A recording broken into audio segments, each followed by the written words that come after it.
Friends, welcome to score point. अब हम discuss कर रहे थे क्लास 12 का चैप्टर नंबर 6 के बारे में, जिसकी एक्सरसाइज 6 अपन डिस्कस कर ली थी। इस वीडियो में डिस्कस करते हैं 6G के बारे में। तो सबसे पहले कंप्लीट इसी वीडियो के अंदर अपन इंट्रोडक्शन के बारे में डिस्कस करते हैं और नेक्स्ट वीडियो के अंदर अपन क्वेश्चंस के बारे में डिस्कस करते हैं। तो आपकी जो फर्स्ट हेडिंग है वो है adjoint and inverse of matrix. देखो, चैप्टर नंबर जो 5 आपका चैप्टर नंबर 5 आपका डिटरमिनेंट, उसका कंसेप्ट यहाँ पे अपन यूज करेंगे। एनसीईआरटी में तो एडजॉइंट डिटरमिनेंट के अंदर ही दिया हुआ है, लेकिन आपका क्या गिवन है कि मैट्रिक्स चैप्टर के अंदर डिटरमिनेंट दिया हुआ है, ठीक है ना।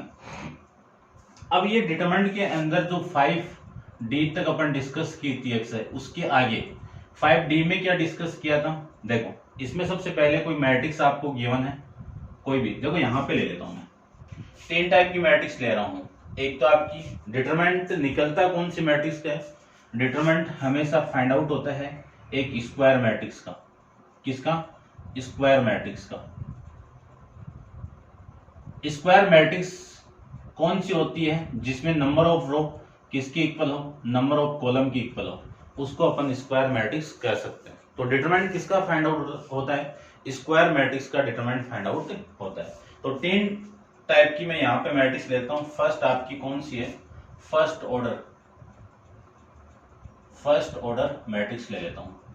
फर्स्ट ऑर्डर मैट्रिक्स की मैं बात करूं तो मान लीजिए कि लेट करके ए आपकी एक मैट्रिक्स है और फर्स्ट ऑर्डर की है जिसमें एलिमेंट ओनली 1, ये आपकी 1 into 1, इसका डिटरमिनेंट निकालना है। उसके बाद में सेकेंड ऑर्डर की मैं बात करूं,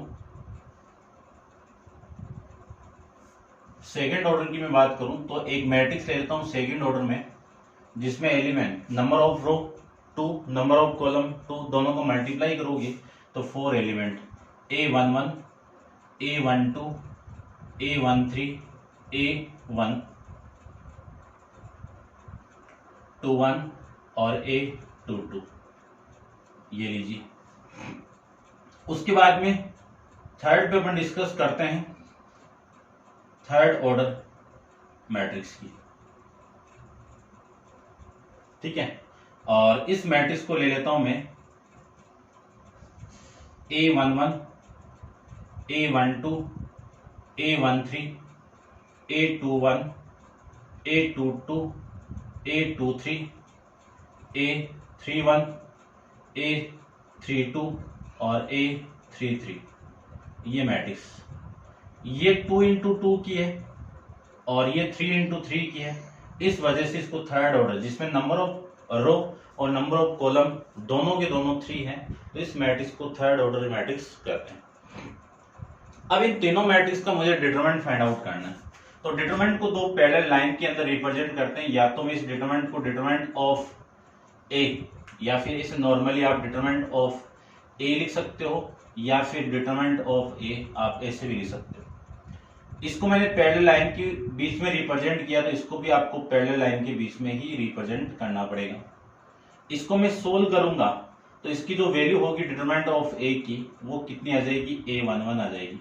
अब यहाँ पे नेगेटिव आएगा तो यहाँ पे भी नेगेटिव आएगा, तो ये मॉडुलस का काम नहीं करेगा। डिटरमिनेंट कभी भी मॉडुलस का काम नहीं करता है। आपको डिटरमिनेंट वाले चैप्टर के अंदर नोट डलवा के लिखवाया हुआ है, आप वहां पे देख लेना, ठीक है ना। तो इसकी वैल्यू नेगेटिव आ जाएगी। तो यहाँ पे मैंने पॉजिटिव ली या प्लस माइनस दोनों ले लो, तो वैल्यू क्या आएगी आपकी? प्लस माइनस दोनों आएगी। इसका डिटरमिनेंट मुझे निकालना है, तो डिटरमिनेंट ऑफ ए, इसका सबसे पहले पैरेलल लाइन में रिप्रेजेंट कर दो। A11, A12, A21 और A22। अब इसका डिटरमिनेंट, इसका मल्टीप्लाई दोनों का, A11, A22, फिर माइनस इन दोनों का मल्टीप्लाई A21 इंटू A12, यह आ जाएगा। इसका डिटरमिनेंट मुझे फाइंड आउट करना है थर्ड ऑर्डर का। तो डिटरमिनेंट ऑफ ए, इसका मैट्रिक्स को पैरेलल लाइन में रिप्रेजेंट करोगे तो A11, A12, A13, A21, A22, A23, A31, A32 और A33। ऐसे फाइंड आउट कर सकते हो। अब इस थर्ड ऑर्डर डिटरमिनेंट को आप R1 के रेस्पेक्ट में एक्सपेंड कर सकते हो, R2 के रेस्पेक्ट में एक्सपेंड कर सकते हो, R3 के रेस्पेक्ट में एक्सपेंड कर सकते हो। यदि मैं इस डिटरमिनेंट की वैल्यू रो के रेस्पेक्ट में फाइंड आउट करूं तो तीन तरीके से आप इसकी वैल्यू फाइंड आउट कर सकते हो। उसके बाद में यदि मैं एक कॉलम के रेस्पेक्ट में करूं तो C1 के रेस्पेक्ट में, C2 के रेस्पेक्ट में और C3 के रेस्पेक्ट में आप इसको एक्सपेंड कर सकते हो। तो कॉलम के रेस्पेक्ट में मुझे वैल्यू फाइंड आउट करनी है तो तीनों कॉलम में से एक कॉलम के रेस्पेक्ट में इसको एक्सपेंड करके उसकी वैल्यू फाइंड आउट कर सकते हो। तो थर्ड ऑर्डर डिटरमिनेंट को आप कितने तरीके से सोल्व कर सकते हो? 3 ये और 3 ये, टोटल 6 तरीके से आप सोल्व कर सकते हो।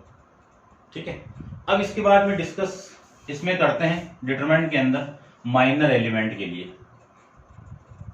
माइनर एलिमेंट में यदि मैं साइन को यूज कर लूं तो वो क्या बन जाएगा? आपका कोफैक्टर बन जाएगा। अब कोफैक्टर के बाद में अपन यूज करते हैं यहाँ पे एडजॉइंट का। अब इसी को यहाँ पे डिस्कस करेंगे। डिटरमिनेंट की वैल्यू कैसे फाइंड आउट होगी? इस वजह से फाइंड आउट होगी। अब वहां पे जब कोफैक्टर में की बात करूंगा, कोफैक्टर, तो डी यानी 5D के अंदर डिस्कस किया था कि कोफैक्टर के बारे में। इस एलिमेंट का कोफैक्टर कैपिटल A11 आया था। इसका मल्टीप्लाई या फिर इसको कंप्लीटली समझना, इस पूरी रो का मल्टीप्लाई, इस पूरी रो का मल्टीप्लाई इसी रो के कोफैक्टर के एलिमेंट के साथ में मल्टीप्लाई कर दो तो इस डिटरमिनेंट की वैल्यू आ जाएगी। इस रो का मल्टीप्लाई इसी रो के कोफैक्टर के साथ आप मल्टीप्लाई कर दोगे तो इसकी वैल्यू आ जाएगी। इस रो का मल्टीप्लाई इसी रो के कोफैक्टर के साथ मल्टीप्लाई कर दोगे तो भी इसकी वैल्यू आ जाएगी। फिर इस कॉलम का मल्टीप्लाई, इस कॉलम के जो एलिमेंट है उनका मल्टीप्लाई इनके कोफैक्टर के साथ में मल्टीप्लाई कर दूंगा तो भी वैल्यू आ जाएगी। इस कॉलम के एलिमेंट का मल्टीप्लाई इसी रो के कोफैक्टर के साथ में मल्टीप्लाई कर दूंगा तो भी वैल्यू आ जाएगी। और इसी कॉलम के एलिमेंट का मल्टीप्लाई इसी कॉलम के कोफैक्टर के साथ में मल्टीप्लाई कर दो तो भी वैल्यू आ जाएगी। तो वहां पे 6 तरीके से वैल्यू आई थी। ठीक है ना, वो लिखवाया हुआ है 5D में, आप चेक करना। अब मैं वहीं से एक कंसेप्ट और यूज कर रहा हूं। यदि मैं इस पूरी रो के एलिमेंट का मल्टीप्लाई इसी रो के अलावा जो भी कॉलम है और जो भी रो है उनके क्रोस्पॉन्डिंग कोफैक्टर का मल्टीप्लाई मैं करवा दूं, समझना इस चीज को, कि इस पूरी रो के एलिमेंट का मल्टीप्लाई इस रो के कोफैक्टर के साथ में या फिर इस रो के कोफैक्टर के साथ में या फिर इस कॉलम के कोफैक्टर के साथ में, इस कॉलम के कोफैक्टर के साथ में, इस कॉलम के कोफैक्टर के साथ में करवा दूं तो उस डिटरमिनेंट की वैल्यू क्या आएगी? 0 आएगी। ठीक है ना, ये अपन इसमें कंसेप्ट यूज करेंगे। देखो मैं थोड़ा सा एक्सप्लेन कर कोफैक्टर के बारे में आपको बता देता हूं।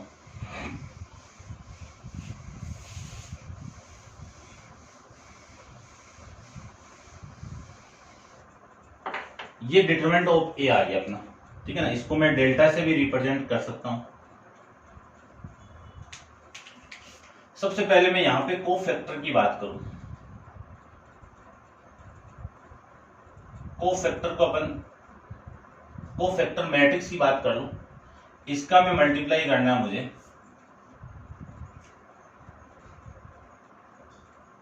तो आपकी जो मैट्रिक्स थी वो क्या थी? A equal to A11, A12, A13, A21, A22, A23, A31, A32 और A33, ये मैट्रिक्स थी। इस एलिमेंट का कोफैक्टर अपन निकालेंगे तो निकाला हुआ है, वैसे आप देखना माइनर एलिमेंट में मैंने साइन पुट किया था, वही आपका कोफैक्टर मैं डायरेक्ट लिख रहा हूं। इसके कोफैक्टर को कैपिटल A11 से रिप्रेजेंट करेंगे, कैपिटल A12 से, ये इसका कोफैक्टर A13 के साथ में, फिर A21 का मल्टीप्लाई, A22 का मल्टीप्लाई, A23 का मल्टीप्लाई, फिर A31 का मल्टीप्लाई, A32 का मल्टीप्लाई, A33 का मल्टीप्लाई। ठीक है ना, कैपिटल में ले लो इनको।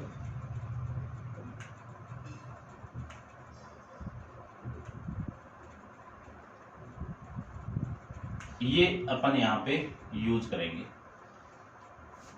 ठीक है, अब इस पूरी रो के R1 ये R2 है और ये R3 है, और ये कॉलम आपका C1 है, ये कॉलम C2 है और ये कॉलम C3 है।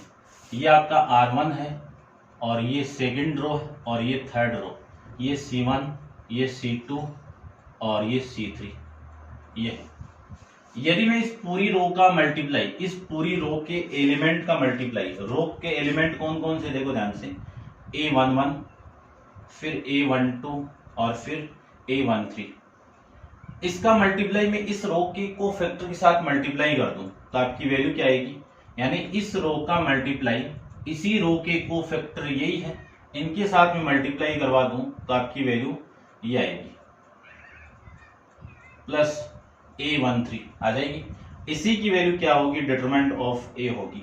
बट इस रो का एलिमेंट आप इस रो के कोफैक्टर के साथ में करवा दोगे तो डिटरमिनेंट ऑफ A की वैल्यू क्या आएगी, 0 आएगी।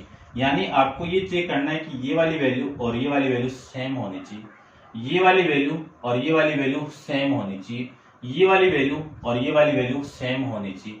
सेम नहीं होगी उस डिटरमिनेंट की वैल्यू क्या आएगी, 0 आएगी। जैसे सपोज कि मैं इसका मल्टीप्लाई A11 का मल्टीप्लाई A21 के साथ में, A12 का मल्टीप्लाई A22 के साथ में और A13 का मल्टीप्लाई A23 के साथ में करवा दूं तो इस डिटरमिनेंट की वैल्यू क्या आएगी, आपकी 0 आएगी।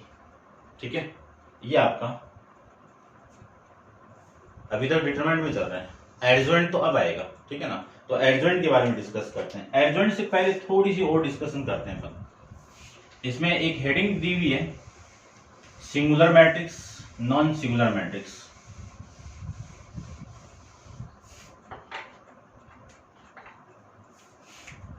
एक तो इसमें हेडिंग अपन डिस्कस करेंगे सिंगुलर मैट्रिक्स,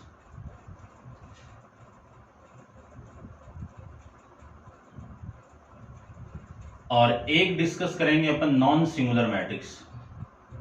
ये काम आएगा।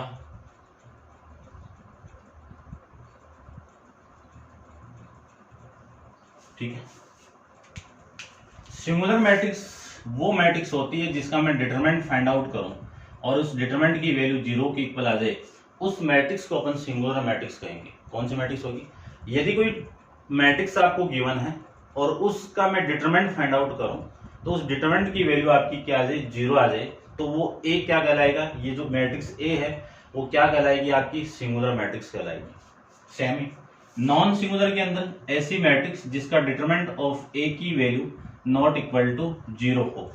यदि कोई सिंगुलर मैट्रिक्स होगी आपके पास में, उसी का इनवर्स पॉसिबल होगा, उसी का इनवर्स पॉसिबल होता है। ठीक है ना, उसी का इनवर्स पॉसिबल होगा भाई।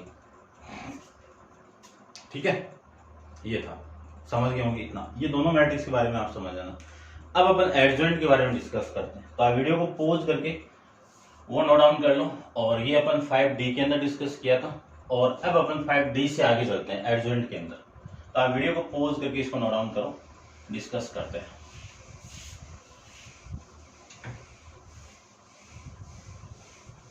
सबसे पहले एक मैट्रिक्स लेट करता हूं मैं, है ना, जो लिखा ना मैंने अभी वही यहाँ पे, क्योंकि इसका यूज होगा बहुत जगह। तो लेट करके एक 3x3 की एक मैट्रिक्स लेता हूं मैं, A11, A12 और A13, A21, A22 और A23, फिर A31, A32 और A33। ये आपकी मैट्रिक्स। ठीक है,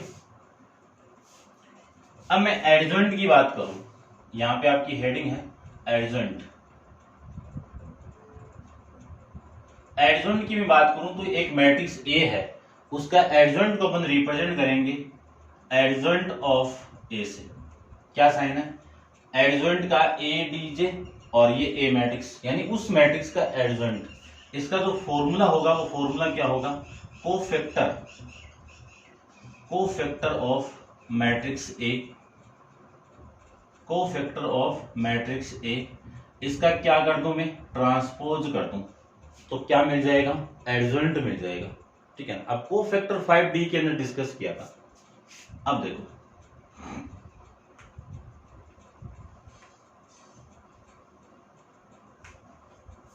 वहां से A11 का को फैक्टर क्या था, कैपिटल A11 था, ठीक है ना।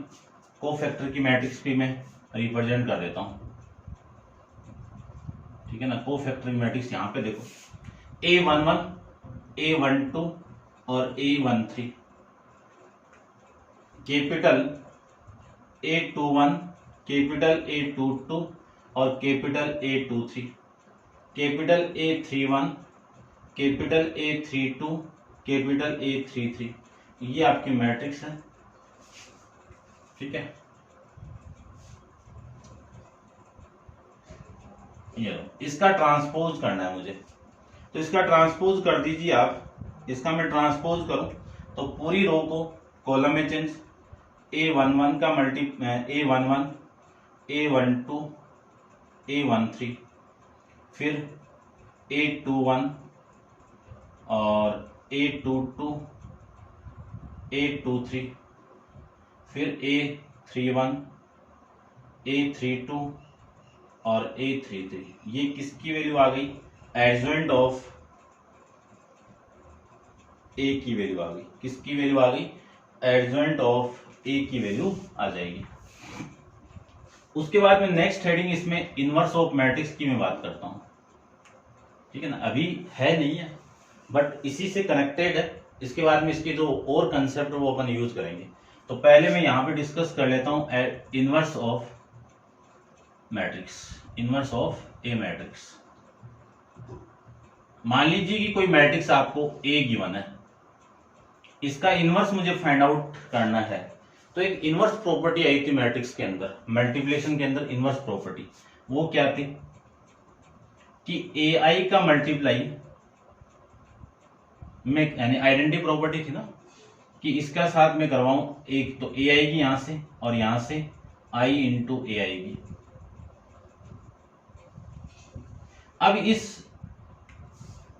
आई को उठाने के लिए वैसे तो आप बढ़ा सकते हो डायरेक्टली, कोई दिक्कत नहीं है। एक इनवर्स प्रॉपर्टी भी आई थी, ये तो आइडेंटिटी वाली। एक इनवर्स प्रॉपर्टी कौन सी थी, ए का मल्टीप्लाई में ए के साथ में करवा दूं तब आइडेंटिटी एलिमेंट यानी आइडेंटिटी मैट्रिक्स आनी चाहिए, या फिर ए इनवर्स का मल्टीप्लाई में ए के साथ में करवा दूं तब भी आपका आइडेंटिटी एलिमेंट आना चाहिए, ठीक है ना। तो आइडेंटिटी एलिमेंट आप यहाँ पे मल्टीप्लाई के अंदर आई है और यहाँ पे आई हो गया। अब इसी को मैं बी, मान लीजिए मैं बी पुट कर दूं, तो बी पुट कर दूं तो ये ए बी इक्वल टू यहां से बी ए और इक्वल टू आई। यदि दो मैट्रिक्स का मल्टीप्लाई आइडेंटिटी मैट्रिक्स आ जाए तो वो आपस में इनवर्स कहलाते हैं। यहां से तो ये जो बी है वो इनवर्स का काम करेगा, और इस बी की वैल्यू क्या हो, यानी ये बी किसका काम करेगा, इनवर्स का। किसका इनवर्स, ए का इनवर्स। बी किसका इनवर्स है, इस ए का, और ये ए किसका इनवर्स है, इस बी का, ठीक है ना। तो इस बी की वैल्यू यहां से क्या आएगी, ए इनवर्स आएगी, और यहां से इस ए की वैल्यू क्या आएगी, बी इनवर्स आएगी, ठीक है। ये दो कंडीशन यहां से निकल के आती है। अब यहां पे आपको कॉन्सेप्ट क्या माइंड में रखना है, एक तो ये ए इंटू ए का इनवर्स इक्वल टू ए का इनवर्स इंटू ए, इन दोनों की वैल्यू किसके इक्वल, आई की इक्वल। एक तो कंसेप्ट ये यूज करना है आपको। और एक ए बी का मल्टीप्लाई में बी ए के साथ में, ए बी का मल्टीप्लाई बी ए से, ए बी का मल्टीप्लाई बी ए के इक्वल आ जाए तो वो किसकी वैल्यू आएगी, यानी वहां से जो वैल्यू आएगी वो किसकी आएगी, आइडेंटिटी मैट्रिक्स आएगी। तभी मल्टीप्लाई के अंदर कॉम्यूटेटिव प्रॉपर्टी एग्जिस्ट नहीं करती है, क्योंकि ये तभी पॉसिबल है उन दोनों का मल्टीप्लाई यदि आइडेंटिटी एलिमेंट आ जाए, आइडेंटिटी मैट्रिक्स आ जाए तो वो आपस में एक दूसरे के इनवर्स कहलाते हैं, ठीक है। ये था। तो अब इसका फॉर्मूला अपन यहाँ पे डिस्कस करेंगे ना, वो फॉर्मूला देखो यहाँ पे मैं लिख देता हूं कि ए इनवर्स का जो फॉर्मूला यूज करेंगे अपन वो क्या होगा, 1 में determinant of A into adjoint of A. अब एडजॉइंट ऑफ ए तो आपको फाइंड आउट करना, आपकी बताया था आपको, बस इस फॉर्मूले का यूज करेंगे अपन। ए इनवर्स तभी एग्जिस्ट करेगा जब डिटरमिनेंट ऑफ ए की वैल्यू किसकी इक्वल नहीं हो, 0 की इक्वल नहीं हो। वो कौन सी मैट्रिक्स होती है आपकी, ऐसी मैट्रिक्स जिसकी वैल्यू 0 की इक्वल नहीं हुआ, वो कौन सी मैट्रिक्स, नॉन सिंगुलर मैट्रिक्स कहलाती है, नॉन सिंगुलर मैट्रिक्स कहलाती है। ये लो भाई, ये कंप्लीट आपका जो इनवर्स तक अपन डिस्कस करेंगे ना वो कंप्लीट है। अब थोड़े थोड़े इसके कंसेप्ट है, मिक्स में है, थ्योरम भी है, वो सारी अपन डिस्कस कर लेते हैं वन बाय वन, ठीक है ना। इसको आप नोट डाउन कर लो।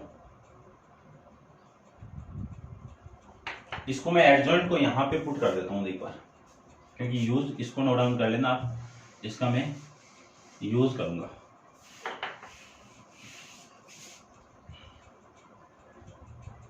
एडजॉइंट ऑफ ए, इसकी वैल्यू किसकी इक्वल आ गई, A11, A12, A13, A21, A22, A23, फिर A31, A33 और A32,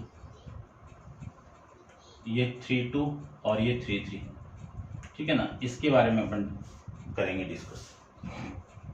देखो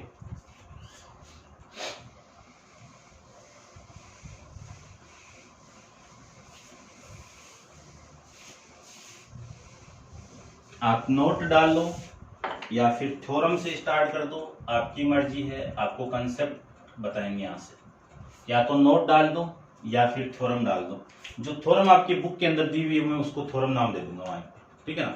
अब अपन डिस्कस करते हैं। इसमें जो फर्स्ट प्रॉपर्टी है वो क्या है, फर्स्ट नोट के अंदर यदि देखो ए और बी का मल्टीप्लाई दिया हुआ आपको और उसी का डिटरमिनेंट दिया हुआ है, तो पहले आप ए का डिटरमिनेंट कर सकते हो और फिर बी का डिटरमिनेंट कर सकते हो, दोनों को मल्टीप्लाई करके वैल्यू सेम ही आएगी। अब आपकी बुक में ऐसे भी दे सकता है कि determinant of A B equal to determinant of A का मल्टीप्लाई डिटरमिनेंट ऑफ बी के साथ में, एक ही बात है। सेकंड प्रॉपर्टी अगला ये भी दे सकता है कि adjoint of A B equal to adjoint of A का मल्टीप्लाई एडजॉइंट ऑफ बी के साथ में। अब यहां से जो थर्ड वाली जो है वो थ्योरम में दी हुई है कि ए का मल्टीप्लाई एडजॉइंट ऑफ ए के साथ में equal to adjoint of A का मल्टीप्लाई ए के साथ में equal to determinant of A into I, ये भी दे सकता है। एक चीज और, अभी भी मैंने इनवर्स फाइंड आउट किया था कि ए बी का मल्टीप्लाई बी ए की इक्वल किसकी इक्वल आएगा, आई की इक्वल आएगा। तो यहां से इस बी का इनवर्स किसकी, यानी बी की वैल्यू किसकी इक्वल होगी, ए इनवर्स की इक्वल होगी। ये ए इनवर्स यानी A into A inverse equal to A inverse into A equal to I, इस ए का ये इनवर्स होगा। तो कोई भी मैट्रिक्स होगी ना, कोई भी फंक्शन होगा, फंक्शन के अंदर भी डिस्कस किया था अपन, कोई भी फंक्शन हो या फिर कोई भी मैट्रिक्स हो या फिर कोई और हो, हमेशा उसका इनवर्स ओनली यूनिक ही होता है। यूनिक यानी ओनली वन उसका क्या होगा, इनवर्स होगा। तो इस ए का इनवर्स ए इनवर्स होगा, वो क्या होगा, यूनिक। ऐसे नहीं, यूनिक का मतलब ये है कि एक ही होगा, ऐसे नहीं दो हो, तीन हो, चार हो, वो नहीं है, ठीक है ना। ये थर्ड फोर्थ वाला पॉइंट। अब आपकी बुक के अंदर इनके थ्योरम के नाम के अकॉर्डिंग डाले हुए हैं, वो मेरे को मैं बता देता हूं।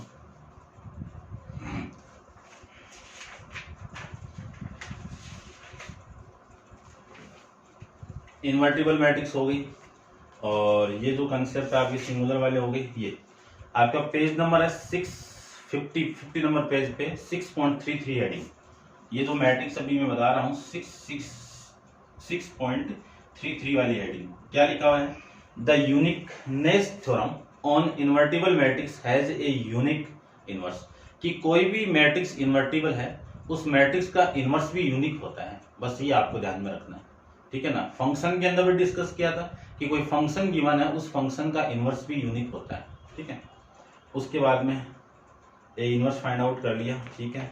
कोफैक्टर के बारे में आपको बता ही दिया।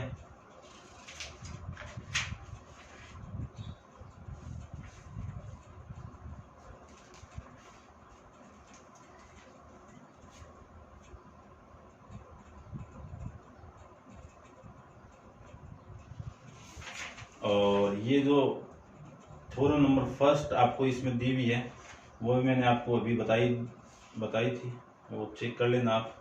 इस पे देखो क्वेश्चन दिया हुआ आगे, वो अपन डिस्कस कर लेंगे, कोई दिक्कत नहीं होगी।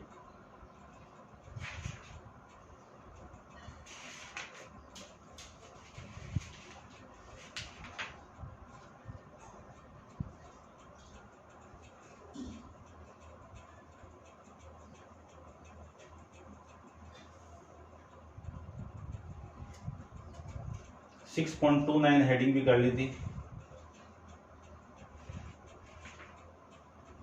ठीक है। इसमें देखो एक हेडिंग और आई हुई है ना, इसमें आप 5th पॉइंट डाल लेना कि k इंटू ए आपको दिया हुआ है, उसका डिटरमिनेंट मुझे फाइंड आउट करना है, तो k की power n into determinant of A, ये इसको अपन प्रूव करें तो प्रूव कर सकते हैं आराम से, कोई दिक्कत नहीं है, लेकिन अपन करते हैं इसको बाद में, ठीक है।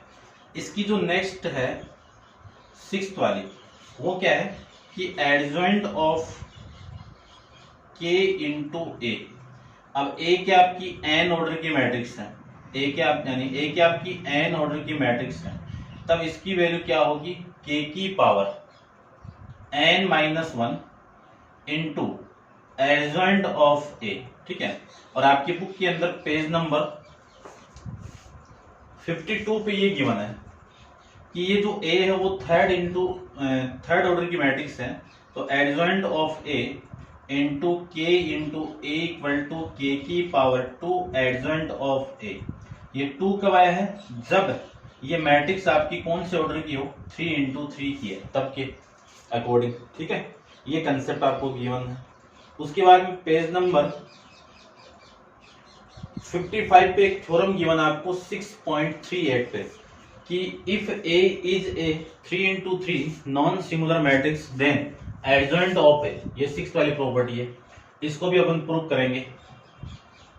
कौन सी, एडजॉइंट ऑफ ए का डिटरमिनेंट इक्वल किसके होगा, के की पावर, इसका नहीं, डिटरमिनेंट ऑफ ए की पावर n माइनस 1, कब, जब ए आपकी n ऑर्डर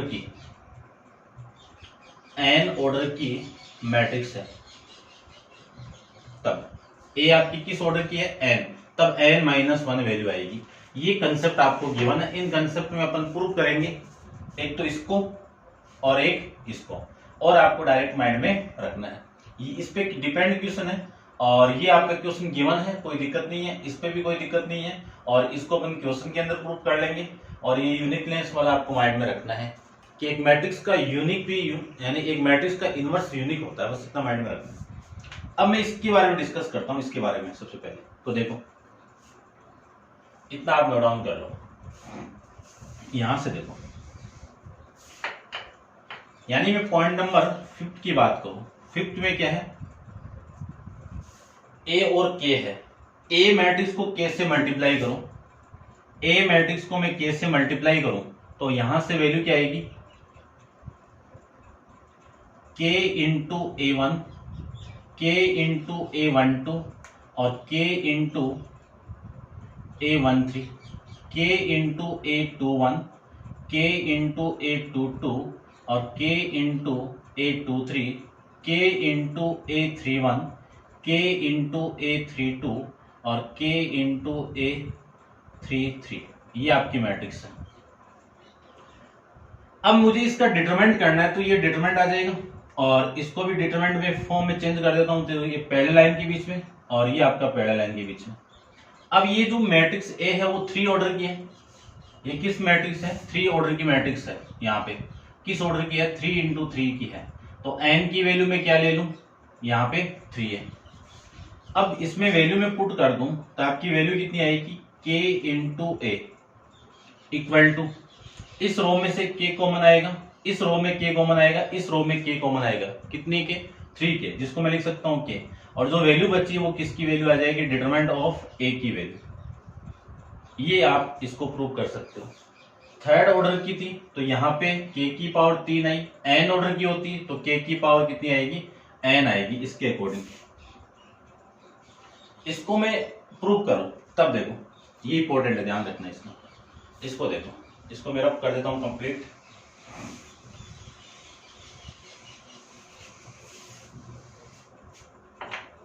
यानी आपकी प्रॉपर्टी ये प्रूव करनी है कि एडजॉइंट ऑफ ए का डिटरमिनेंट किसके इक्वल होगा, डिटरमिनेंट ऑफ ए का होल स्क्वायर, इसके इक्वल होगा। और लेट करके मैं एक मैट्रिक्स ए ले लेता हूं, किस ऑर्डर की, 3 इंटू 3 ऑर्डर की, जो गिवन है वहां पे, और इसका मल्टीप्लाई कर रहा हूं मैं, ए का मल्टीप्लाई कर रहा हूं एडजॉइंट ऑफ ए के साथ में, इसका ए की वैल्यू कितनी है, A11, A12, A13, A21, A22 और A23 और A31, A32, A33। इसका मल्टीप्लाई मुझे एडजॉइंट ऑफ ए की वैल्यू ये रही, कैपिटल A11, A12 और capital A13, A21, A22, A23, A31, A32 और A33, इनका मल्टीप्लाई करना है मुझे। तो ध्यान से देखो, ध्यान से देखना, बस मैं डायरेक्ट कर रहा हूं थोड़ा सा।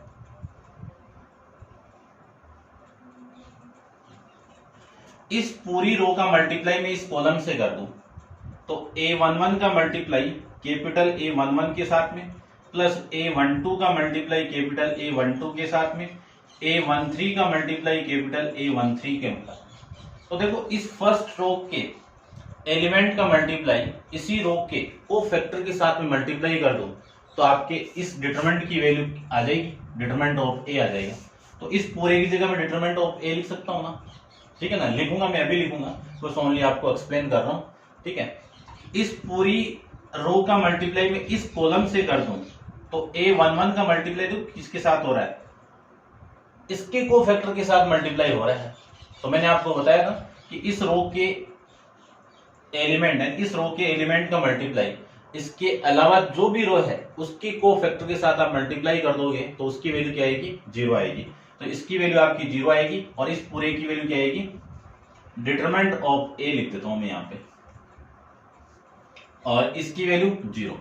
इस रो को मैं इसके साथ भी मल्टीप्लाई करूंगा तो ये आपका इस रो के कोफैक्टर है, ठीक है। तो क्रोस्पॉन्डिंग तो नहीं है ना, तो इसकी वैल्यू भी 0 होगी। इस सेकंड रो को मल्टीप्लाई में इस फर्स्ट कॉलम के साथ में कर दूं तो भी वैल्यू 0 आएगी। आप करके देख लेना दो मैट्रिक्स का मल्टीप्लाई। फिर मैं इस रो का मल्टीप्लाई इस कॉलम से करूं तो देखो सेम सेम है, ये भी सेम है, ये भी सेम है और ये भी सेम है, तो इसकी वैल्यू डिटरमिनेंट ऑफ ए आ जाएगी। अब इस पूरी रो को मैं इसके साथ मल्टीप्लाई करूं तो ये 0, फिर मैं इसके साथ मल्टीप्लाई करूं इस R3 का इस C1 के साथ तो भी 0, इसका मल्टीप्लाई इसके साथ में करूं तो भी 0 और इसका मल्टीप्लाई इसके साथ में करूं अब सेम आ जाएगा ये तीनों। देखो 31, 32, 33, तो डिटरमिनेंट ऑफ ए की वैल्यू आएगी, ये लीजिए। इतना आप समझ गए होंगे। अब मैं यहां पे इसका डिटरमिनेंट फाइंड आउट करूं कि a into adjoint of A का डिटरमिनेंट, तो इसकी वैल्यू क्या होगी, डिटरमिनेंट ऑफ ए का डिटरमिनेंट ये 0, ये 0, ये 0, ये डिटरमिनेंट ऑफ ए और ये 0, ये 0, ये 0, ये डिटरमिनेंट ऑफ ए। लिख सकते हैं ना ये, तो ठीक है, ये लिख सकते हैं। उसके बाद में एक प्रॉपर्टी अपन डिस्कस की थी अभी अभी, उसी प्रॉपर्टी का मैं यहां पे यूज करता हूं। देखो कौन सी प्रॉपर्टी थी,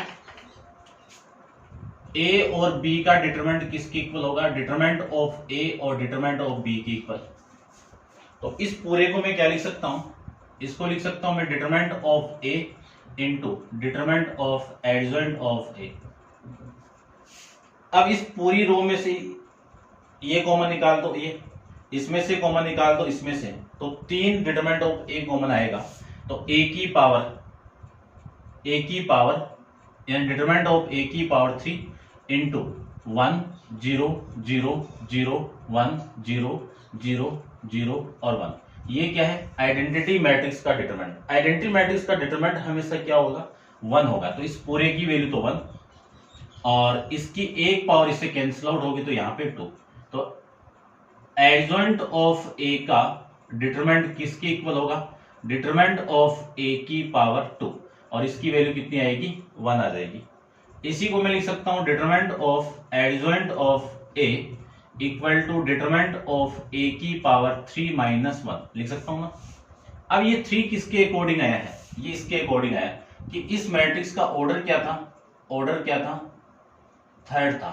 तो इसमें से एक माइनस, यदि मैं ए को एन ऑर्डर की मैट्रिक्स ले लूं, एन ऑर्डर की मैट्रिक्स ले लूं, तो एडजॉइंट ऑफ ए का डिटरमिनेंट किसके इक्वल होगा, डिटरमिनेंट ऑफ ए की पावर एन माइनस 1 होगा। ये कंसेप्ट था आपका, ठीक है ना। इसको अपन डायरेक्ट क्वेश्चन के अंदर यानी ऑब्जेक्टिव क्वेश्चन लगते हैं यहां से, वो अपन डिस्कस करेंगे। तो ये कंप्लीट एडजॉइंट और इनवर्स ऑफ मैट्रिक्स पे पूरा कंप्लीट इंट्रोडक्शन थे, जिसमें कुछ थ्योरम थी और कुछ नोट लगा के पॉइंट थे, तो मैंने एक कंबाइन करके एक यूज कर लिया इन दो का, आपको तो यूज ही करना है। और एक कंसेप्ट ये था वो अपन क्वेश्चन के अंदर डिस्कस कर लेंगे। आपको क्वेश्चन गिवन है कि एडजॉइंट ऑफ ए का मल्टीप्लाई और एडजॉइंट ऑफ ए का मल्टीप्लाई ए के साथ में इसकी value determinant of A into I की वैल्यू आएगी, ठीक है ना। इसको अपन क्वेश्चन के अंदर डिस्कस कर लेंगे। तो ये था आपका कंप्लीट एक्सरसाइज 6G का इंट्रोडक्शन, और क्वेश्चंस के बारे में अपन नेक्स्ट वीडियो के अंदर डिस्कस करेंगे। आप वीडियो को पॉज करके इसको नोट डाउन कर लेना, और आज के लिए इतना ही।